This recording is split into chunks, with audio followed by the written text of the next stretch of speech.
Hello दोस्तों, नमस्कार। SMKC channel में मैं आप सभी लोगों का दिल से बहुत बहुत स्वागत करता हूं। दोस्तों, इस वीडियो में हम लोग बात करने वाले बहुत कुछ डिफरेंट टॉपिक्स, कुछ स्टॉक्स है, कुछ न्यूज़ है। तो चलिए फटाफट इस वीडियो को स्टार्ट कर लेते हैं, क्योंकि बहुत कुछ चीज़ों को यहाँ पे एक ही वीडियो के अंदर कवरने की कोशिश यहाँ पे हम लोग करने वाले हैं। दोस्तों, सबसे पहले अगर हम लोग बात करें तो आप सभी लोग पता है बहुत ही अच्छी मीठी न्यूज़ देखने के बाद अभी रिलायंस इंडस्ट्री के रिलेटेड हम लोग को बुरी खबरें यहाँ पे देखने को मिल रही है। बुरी खबर आप सभी लोग पता है रिलायंस इंडस्ट्री का जो रिटेल बिजनेस है, उन्होंने जो डील की थी फ्यूचर ग्रुप के साथ, तो उसमें अभी हम लोगों को अमेजॉन ने एक्शन लेते हुए देखने को मिला। एंड वो एक्शन कोई ऐसा वैसा नहीं, लीगल एक्शन देखने को मिल चुका है। तो उसी के जरिए और एक अपडेट हम लोग को यहाँ पे देखने को मिल रहा है। एंड उसी अपडेट को यहाँ पे मैं कंटिन्यू करना चाहूँगा, जो कि आप लोग देख सकते हो कि अमेजॉन ने यहाँ पे अप्रोच किया है सिंगापुर आर्बिट्रेशन को कि इस मामले में वो यहाँ पे दखलंदाजी करे, जो कि आप लोग देख सकते हैं फ्यूचर ग्रुप एंड रिलायंस की जो डील हुई थी वो अमेजॉन के हिसाब से बराबर नहीं थी। क्योंकि आप सभी लोगों को पता है अमेजॉन यही चाहता था कि एटलीस्ट यहाँ पे उनकी परमिशन अप्रूवल यहाँ पे लेना चाहिए था, जो कि यहाँ पे नहीं लिया गया। अभी देखना है कि आगे यहाँ पे फ्यूचर में क्या करते हैं।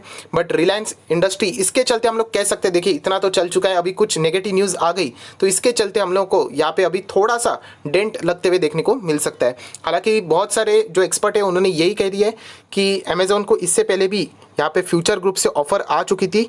बट तब अगर मैं बात करूँ, मतलब फ्यूचर ग्रुप को वार्निंग मिलने से पहले, डिफॉल्ट होने से पहले, ये सारी चीज़ें अभी हम लोग कह सकते हैं कि एक दूसरे के ऊपर जो आरोप रहेंगे वही हम लोग को देखने को मिलेंगे। अभी आर्बिट्रेशन के इधर ही ये कोई मामला सुलझता है या नहीं, वही अभी हम लोग को यहाँ पे देखना है। उसके बाद हम लोग बात करेंगे आईआरसीटीसी। तो आईआरसीटीसी से रिलेटेड दो न्यूज़ थी। एक तो हम लोग अमेजॉन से रिलेटेड पार्टनरशिप अलग वीडियो में कवर कर लिया है। एंड सेकंड दोस्तों, यहाँ पे तेजस एक्सप्रेस, यस दोस्तों, तेजस एक्सप्रेस वापस यहाँ पे रिज्यूम हो चुकी है। टिकट बुकिंग भी शुरुआत हो चुकी है, आप सभी लोगों को यहाँ पे पता है। आईआरसीटीसी में हम लोग को back to back positive news यहाँ पे देखने को मिल रहा है। बट स्टिल अभी भी जैसे आप लोगों को पता है कि कंपनी का बिजनेस नॉर्मलाइज होने के लिए बहुत ज़्यादा समय लगने वाला है, एक कंपनी की खुद मैनेजमेंट ने यहाँ पे बोल दिया है। उसके बाद अगर मैं बात करूँ तो यहाँ पे सबसे ज़बरदस्त 5 स्टार रिटर्न देने वाला कोई स्टॉक है तो आप सभी लोग बताए आरती ड्रग्स, मतलब पहले ही जबरदस्त तेज, उसके बाद एक के बदले 3 शेयर। एंड अभी दोस्तों जो लोग पूछ रहे थे बोनस आया क्या, तो बहुत सारे लोगों ने यहाँ पे मैसेज भी कर दिया कि सर हम लोग को बोनस मिल चुका है। दोस्तों कमेंट सेक्शन में जरूर बता देना क्या आपको आरती ड्रग्स का बोनस मिला है। एंड अगर मिला है तो अभी मुझे बता देना कि परसेंट कितने रिटर्न आप लोगों को यहाँ पे मिल रहे हैं। अभी पता चलेगा कि ताकत क्या होती है बोनस की दोस्तों, क्योंकि बोनस के बाद हम लोगों को शेयर ये और 2 से 3 दिन अपर सर्किट में देखने को मिला। उसके बावजूद अभी आप देख सकते हो अच्छा खासा यहाँ पे मुनाफा होते हुए हम लोगों को देखने को मिल रहा है। जो लोग मुनाफा चाहे वो बुक कर सकते हैं, वो उनकी मर्जी। जो लोग कंटिन्यू करना चाहते हैं वो उनकी मर्जी। बट ये कह सकता हूँ मैं कि अच्छा खासा मुनाफा अभी आप लोगों को यहाँ पे मिल चुका है। चलिए दोस्तों, आरती ड्रग्स के बाद अभी हम लोग दूसरे स्टॉक की ओर यहाँ पे आ जाते हैं। आरती ड्रग्स के बाद अगर हम लोग यहाँ पे आ जाते तो वेदांता, यस दोस्तों, वेदांता से रिलेटेड अगर कोई इंपॉर्टेंट न्यूज़ है तो वो है डी लिस्टिंग से रिलेटेड। हालांकि आप सभी लोग पता है डी लिस्टिंग के लिए 135 करोड़, यस दोस्तों, इतने शेयर्स यहाँ पे इन प्रमोटर के पास आने चाहिए, 90% इनके पास आने चाहिए।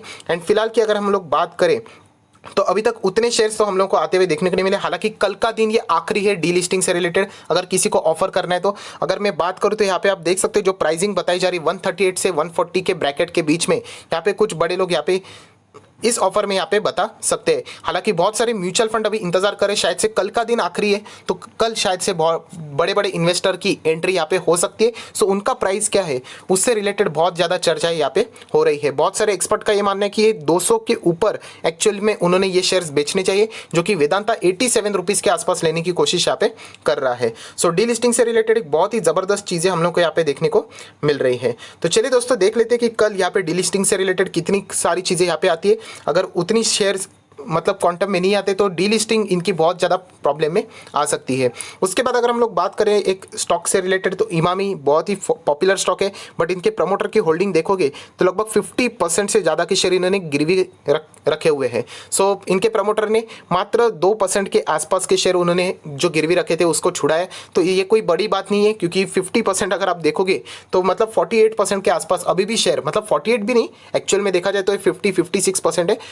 अभी भी 50% के आसपास इनके प्रमोटर के शेयर गिरवी, जो कि इस कंपनी में निवेश करने के लिए बहुत ही डेंजरस साइन बताते हैं। उसके बाद अगर वापस हम लोग बात करेंगे दोस्तों इन्फोसिस से रिलेटेड अभी एक न्यूज़ यहाँ पे सामने आ चुकी है, जो कि मैं आप लोगों को दिखाना चाहूँगा। आप लोग देख सकते हैं इन्फोसिस ने और एक कंपनी, यस दोस्तों, Infosys to acquire Blue Acorn ICI for up to USD 125 million. Yes दोस्तों, वापस यहाँ पे इन्फोसिस ने यहाँ पे एक्विजिशन यहाँ पे किया हुआ है। एंड ये कोई फर्स्ट एक्विजिशन नहीं, बार बार इन्फोसिस, TCS जैसे बड़ी बड़ी कंपनी एक्विजिशन करती जा रही है, क्योंकि यही एक ऐसी कंपनी है जो कि जबरदस्त इस लॉकडाउन में पैसा कमा के बैठी हुई है। हालांकि कंपनी के रिजल्ट भी आने वाले, तब हम लोगों को समझ में आएगा। बताया जा रहा है कि इन्फोसिस के रिजल्ट शायद से इस वक्त TCS से भी बेहतर हो सकते हैं, ये बोला जा रहा है। तो देख लेंगे एक्चुअल में हकीकत में ये सारी चीज़ें यहाँ पे क्या होती है। बट इस न्यूज़ के चलते हम लोग कह सकते हैं कि इन्फोसिस में और एक ज़बरदस्त हम लोग को यहाँ पे एक स्ट्रॉन्ग पैरामीटर मिल गया है, जो कि हम लोग को देखने को मिल रहा है।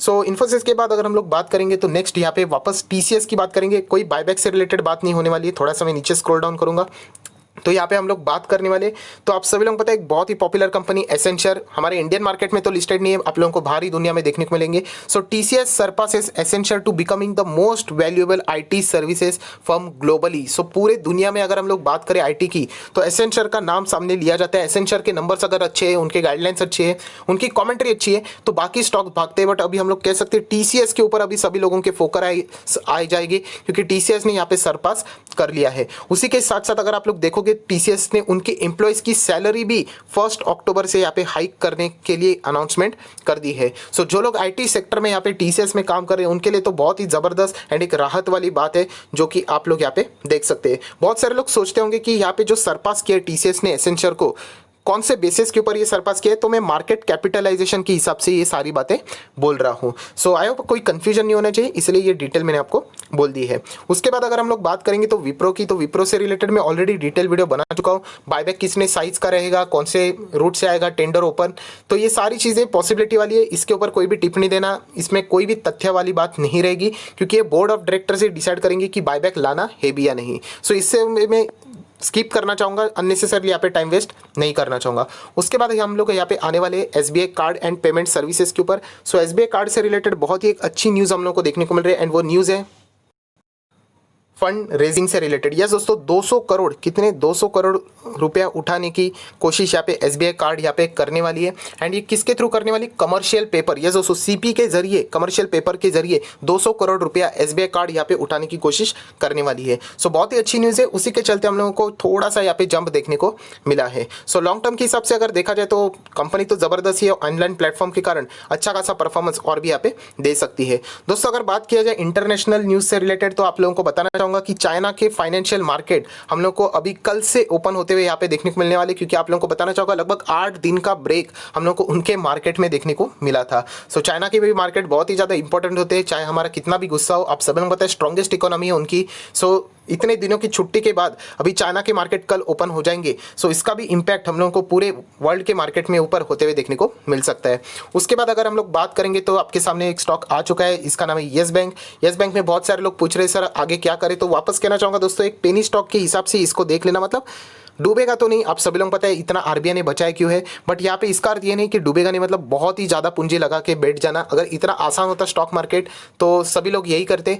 तो यही कहना चाहूँगा, इधर जो भी आएगा उसको बहुत ही ज़्यादा, मतलब एक बात बोलना चाहूँगा, जो भी यहाँ पे येस बैंक में निवेश करने का मन बना रहे, एटलीस्ट आप लोगों को 3 से 5 साल होल्ड करना चाहिए, तो ही आप लोग मन बनाओ। अगर आपको लग रहा है कि 1-2 दिन में, 1 हफ्ते में, 2 हफ्ते में अगर कुछ चमत्कार होगा तो बहुत ही रेयर है। सो ऐसे चीज़ों से रिलेटेड आप लोगों ने येस बैंक में निवेश करने के लिए अपनी मेंटालिटी को थोड़ा स्विच करना चाहिए। लॉन्ग टर्म के हिसाब से अगर आप लोग जाते हो तो इतना तो हम लोग कह सकते हैं कि एटलीस्ट ये डूबेगा नहीं, आप लोगों का पैसा वहाँ पे बन सकता है। उसके बाद अगर हम लोग बात करें तो दोस्तों UTA EMC के IPO बहुत सारे लोगों को यहाँ पे अलॉट हो चुके हैं। बहुत सारे लोग यही पूछ रहे हैं सर यहाँ पे क्या किया जाए, क्या लिस्टिंग गेन के लिए सिर्फ लिया जाए या फिर कंटिन्यू करें। सो मेरी तरफ से मैंने ऑलरेडी आप लोगों को बोल दिया था कि UTA AMC में मैं तो निवेश नहीं कर रहा हूँ। रीज़न बहुत ही सिंपल था कि उनका जो लिस्टिंग गेन था वो पहले बहुत ही हाई लेवल पे था, बाद में ग्रे मार्केट में बहुत ही लोअर लेवल पे है। आज भी अगर वो लिस्टिंग गेन दिखाता है, उसके लिए मार्केट शांत होना चाहिए, समुद्र शांत होना चाहिए, तभी ये पॉसिबिलिटी है, वरना ये भी हम लोग को नीचे जाते हुए देखने को मिल सकता है। बहुत बड़ा लिस्टिंग गेन तो यहाँ पे पॉसिबिलिटी है ही नहीं, इसलिए मैंने तो सीधा इसको अवॉइड किया था।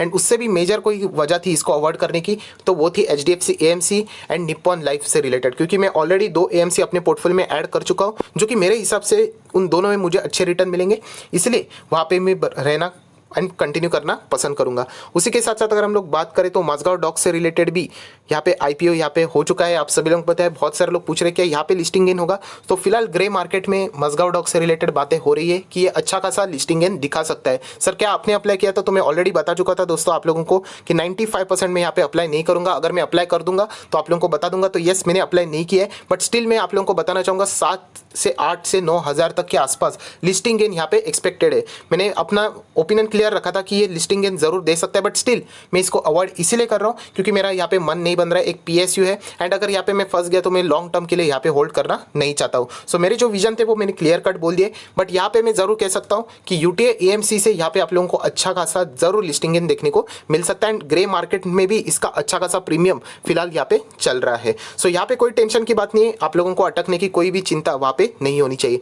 उसके बाद अगर हम लोग बात करें तो आईटीसी की, सो दोस्तों आईटीसी से रिलेटेड कोई छोटे मोटे न्यूज़ आते रहते बट कोई इंपैक्ट होता नहीं है। जैसे कि आप लोग देख सकते हो ITC to strengthen dairy businesses in a eastern region. So एक नॉर्मल सी ये न्यूज़ थी जो कि मैंने यहाँ पे कवर की है। देखा जाए तो आईटीसी एक बहुत ही मतलब वैल्यू एडिशन के लिए अगर आप लोग देखे जाए, मतलब बुक के हिसाब से अगर आप लोग जाते हो, किताब के हिसाब से जो सिखाया जाता है उसके हिसाब से, तो ये बिल्कुल परफेक्ट वैल्यू बाइंग स्टॉक हम लोगों को देखने को मिलता है।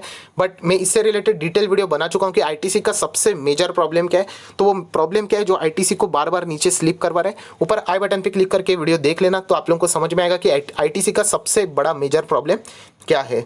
तो आईटीसी के बाद अगर हम लोग नेक्स्ट स्टॉक के ऊपर यहाँ पे आ जाते हैं, सो दोस्तों यहाँ पे स्टॉक नहीं, फिलहाल हम लोग आ जाते हैं न्यूज़ के ऊपर। एंड वो न्यूज़ है दोस्तों फोर्ब्स की लिस्ट। यस दोस्तों, रिचेस्ट पर्सन की अगर हम लोग बात करें तो मुकेश अंबानी कंसिस्टेंटली 13th बार हम लोगों को यहाँ पे मतलब रिचेस्ट पर्सन के लिस्ट में टॉप पे देखने को यहाँ पे मिल रहे हैं। सो बहुत ही ज़बरदस्त चीज़ हम लोग को यहाँ पे देखने को मिल रही है। उसी के साथ साथ दोस्तों रिचेस्ट पर्सन की जो लिस्ट थी उसमें कुछ नए 2 पर्सन्स यहाँ पे ऐड हो चुके हैं। सो वो 2 पर्सन्स की अगर मैं बात करूँ तो एक है इन्फो एज। यस दोस्तों, इन्फो एज कंपनी से जुड़े हुए मालक, वो हम लोगों को यहाँ पे इस कंपनी में एंटर करते हुए, मतलब इस लिस्ट में हम लोगों को रिचेस्ट पर्सन की लिस्ट में आते हुए देखने को मिल रहे हैं।